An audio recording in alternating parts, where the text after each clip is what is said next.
देवर छोड़ दो हमर कलाई अपन भलाई चाहत। देवर छोड़ दो हमर कलाई अपन भलाई चाहत।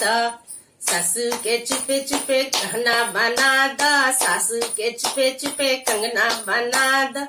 तब तू देवर हम भौजाई अपन भलाई चाहत। तब तू देवर हम भौजाई अपन भलाई चाहत। देवर छोड़ द हमर कलाई अपन भलाई चाहत। सासू के चुपे चुपे हरवा बना द, सासू के चुपे चुपे झुमका बना द।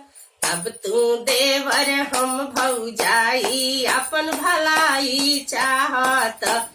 देवर छोड़ द हमर कलाई अपन भलाई चाहत। देवर छोड़ द हमर कलाई अपन भलाई चाहत। गोतिन के चुपे चुपे अंगूठी बना द, गोतिन के चुपे चुपे बाली बना द। तब तू देवर हम भौजाई अपन भलाई चाहत। तब तू देवर हम भौजाई अपन भलाई चाहत।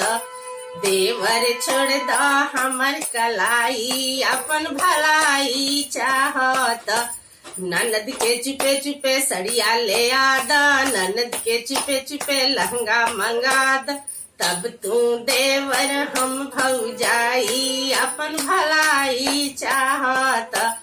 तब तू देवर हम भौजाई अपन भलाई चाहत।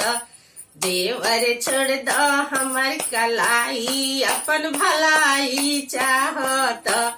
देवर छोड़ द हमर कलाई अपन भलाई चाहत।